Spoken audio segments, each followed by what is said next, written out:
And just set them up right about here.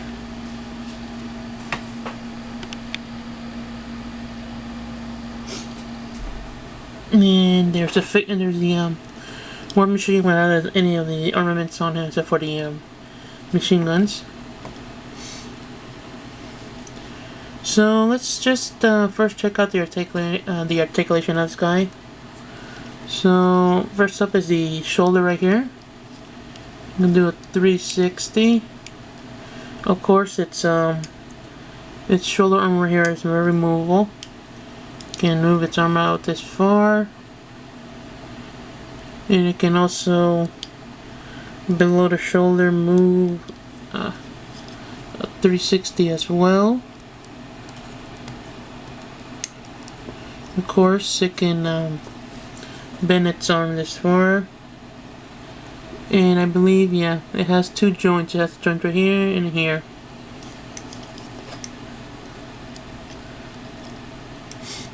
And of course, it has a nice extra joint right here to kind of give it the shoulder just be still, but still be able to move it up and down like so. And of course, it can move backwards and forwards.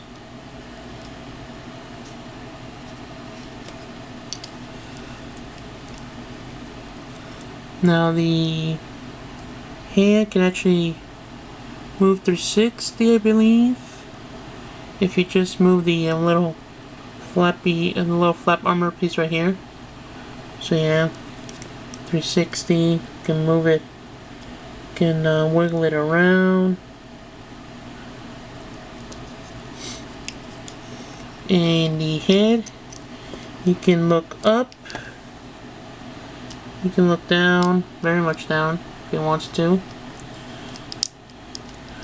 But I don't believe you can do 360 because of these big shoulder pieces right here. But you can still move it and look from one side to another. Very nice detailing on it. The only thing I wish it did come with is some light up eyes and light up chest piece. And of course, you can move it at the waist.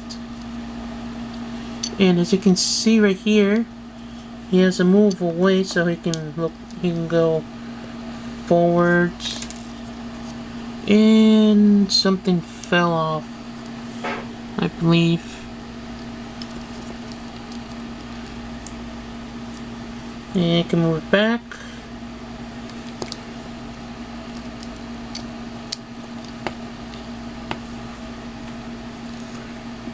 So yeah, he has a pretty movable waist right here. I mean, look at that. That is very cool. Okay, so next up is the, you can see right here, this piece that fell off somewhere. So he can move his leg this far up like so. He can move his leg this far back.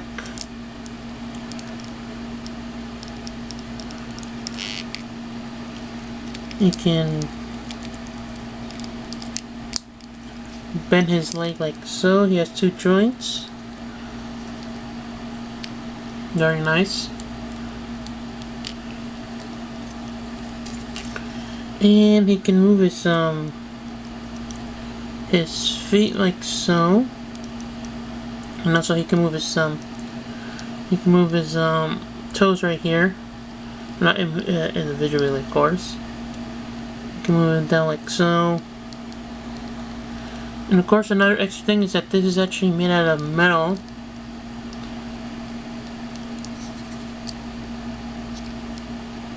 Yep, this is actually made out of metal.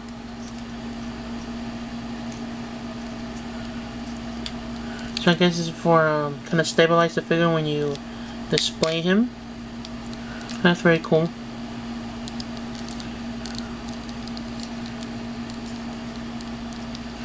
And let's just check out the little details it has.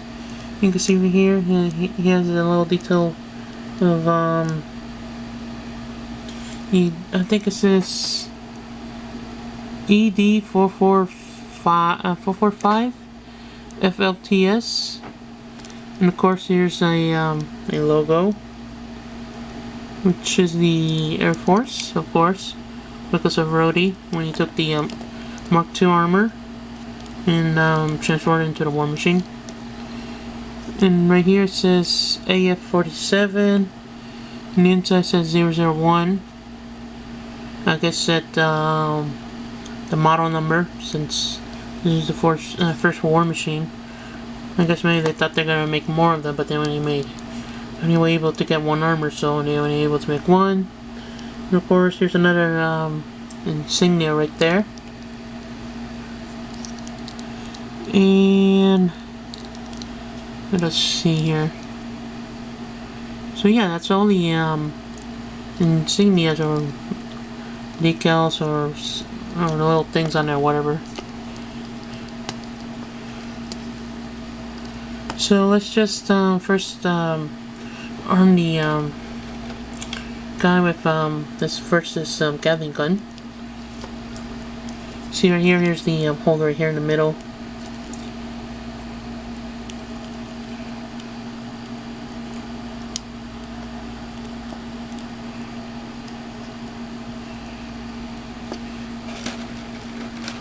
And of course here's the belt for the ammo, which you remember right from the instructions. You connect this here, and then you swoop it over a bit like so, and there you go. And of course it's rubbery, completely flexible, so you don't have to worry about it breaking. So yeah, very cool. Definitely has a complete range of motion from here. You can go like so. You can go like so.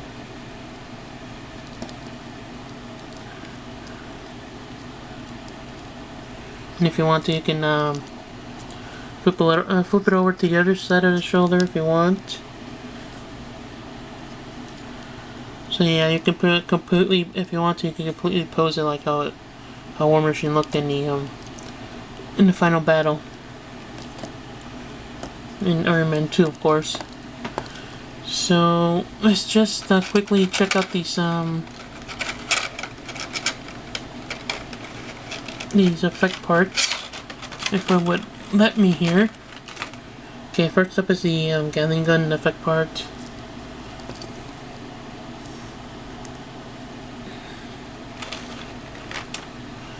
And next up is the effect part for the machine guns here.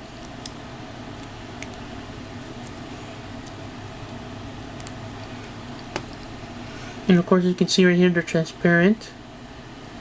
They're not solid color.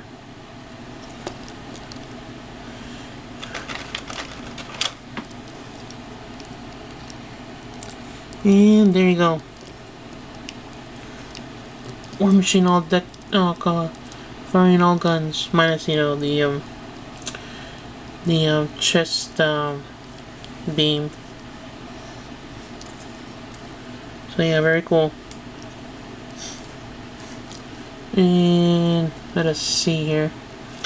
Okay, the other effect parts that we have here is the ones that go on the feet. And you can see right here, here's the little hole for the effects for the jet flames or whatever.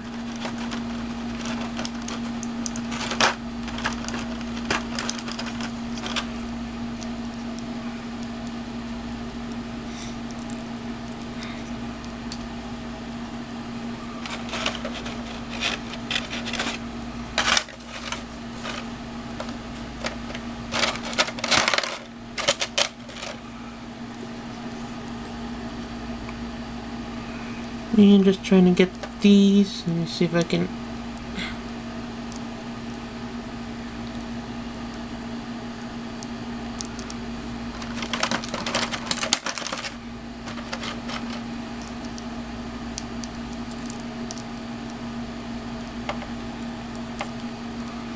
And there you go, nice effect parts on the jets on its legs.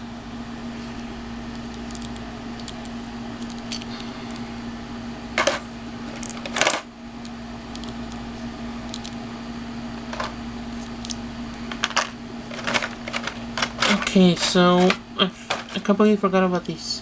One part is that it actually has the jet nozzles or whatever on the back, except they're kind of hidden. Let me see if I can get them to open up here. There we go.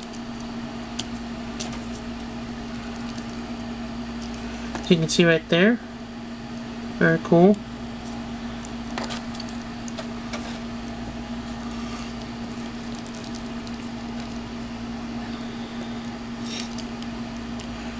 And so let's just quickly do this final piece right here.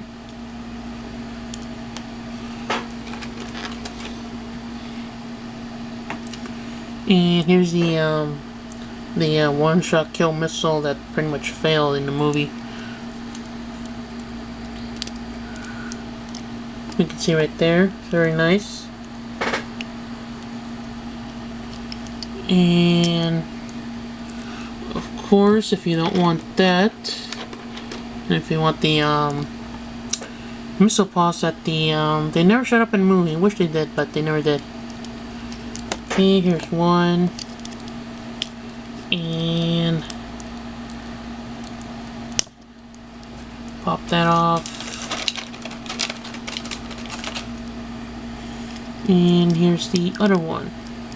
Of course, they're movable, so you can have them point them up, point them down. And I believe this one was also movable, so you can see right there.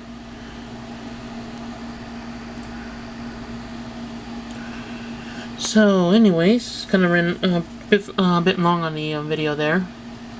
Sorry about that. So, my final verdict on this, guys, that I wasn't expecting them to be this articulated, and I would say it's a very good buy if you're able to find it at a good price. I say get it. I would say maybe this is probably even better than the Volvotech one, because this one looks a bit more stable, a bit more more informed with how the War Machine looks. And so, and plus it comes with the effect parts, and I think the Volvotech one comes with the effect parts, but I'm not for sure if it comes with the these missile shoulder weapons and missile pop things. I'm trying to remember. I don't remember right now, but yeah. Oh yeah, and I completely forgot to show the hands. I'm not gonna take them off anyways. You can see right there. Here's the open palms. You know, with the kind of free hand, you know, whatever type of hand. And of course, here's the. Let me just quickly get it. Does not want to come out of the package. It's really annoying when it does that. Here's the flat hand palm thing when when it wants to shoot. Looks like shooting. It's about to shoot the beam from the palm. Of course, I finally found the piece that fell off.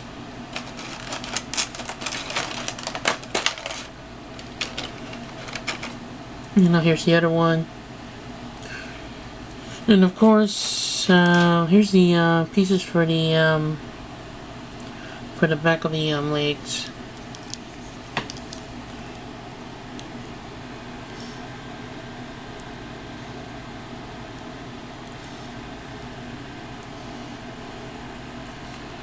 You can see right there. In case you don't want to go for the just the one that already open, give it a bit more detail. So anyways, like I was saying, that I would say it's a very good buy, and if you can find it at a very good price, I'd say get it, because it's if you never bought a Figuarts figure, it's they're built very well. I mean, they're built even with metal knits. Like this one's built with metal knits feet, so it will stand stable on it when you display it, and you don't have a problem with if it's gonna topple over or anything like that. So yeah, definitely a buy. Of course, you're probably gonna have to pay more because they